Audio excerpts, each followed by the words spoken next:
Hello, and thank you for joining us on this third entry of our three-part series covering telco telemetry evolution. In part two, we reviewed the most common telco telemetry collection methods and protocols. We also discussed how data collection frequencies have gone from supporting offline processing use cases to the more stringent requirements of real-time telemetry. We will continue today by looking at the telemetry streaming technologies that have emerged to support closed-loop automation. One of the early telemetry streaming protocols was called NetFlow.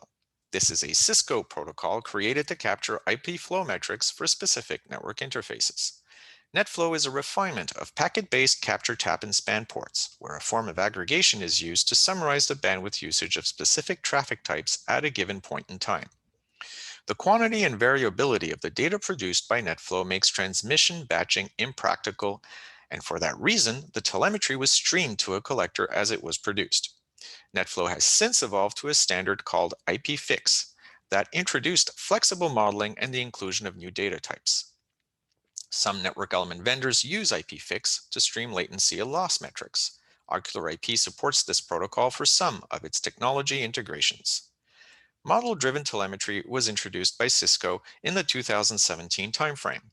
It is a push-based dial-out subscription technology that standardized the telemetry data model by using the Yang models already leveraged by the NetConf interface. It also tackled transmission efficiency concerns by leveraging gRPC for communications. It introduced the concept of telemetry pipelines and gained sufficient traction to warrant the development of several open-source integrations. GNMI was introduced shortly thereafter by the Open Config Group, a Google-backed organization. It is very similar to Cisco model-driven telemetry in its use of Yang models and gRPC communications. However, it is a push-based dial-in subscription model instead of a dial-out. It also adds a layer of security by mandating TLS support.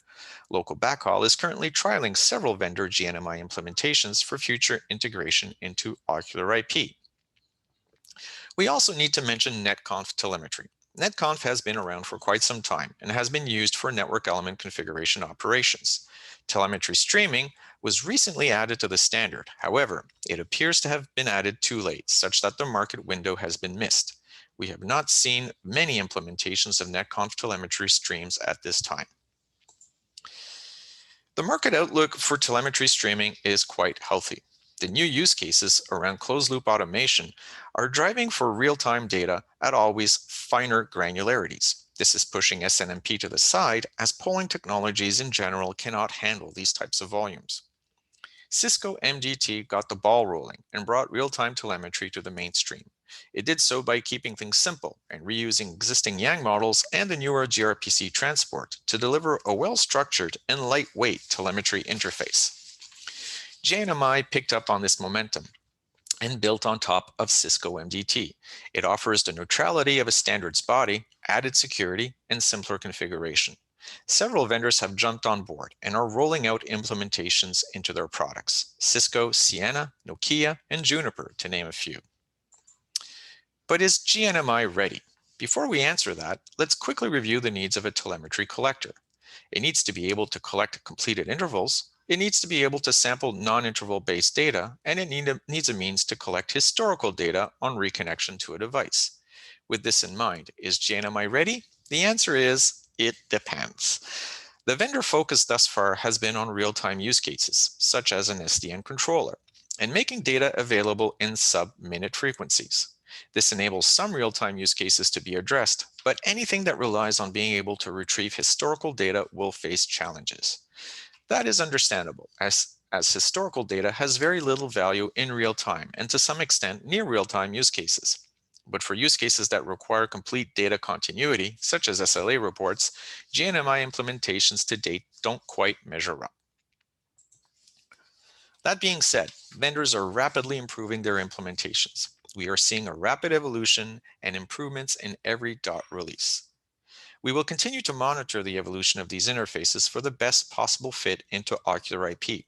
If you are evaluating a vendor's GNMI interface, be sure to keep these items in mind. These are the type of things we look out for at Local Backhaul. Initial sync support. Make sure that the vendor implements a means to retrieve historical data on reconnection. This is fully supported in the protocol, but vendors need to do the implementation. Make sure that all the metrics are available via GNMI. This would seem to be a given, but several vendors have tailored their first offers to get to market quicker. Make sure to review the list of the metrics you can get, or you could be up for an unwanted surprise. Interval-based data should be supported via on-change notifications. Completed intervals are sent by the device, not sampled by the collector. For example, a DMM session that has a 1-minute interval should publish an on-change event every minute to provide the last completed interval. Finally, subscription path wildcard functions must be supported. This is perhaps finer print, but it's the only means of filtering provided by the protocol, so its support is key to enabling scaling of collections to targeted metrics. Improper support here will result in any implementations being restricted to a lab setting. Thank you for joining us. This concludes our series on telemetry evolution. We hope you enjoyed the sessions, and if you want some additional information, please contact us at learnmore@localbackhaul.com.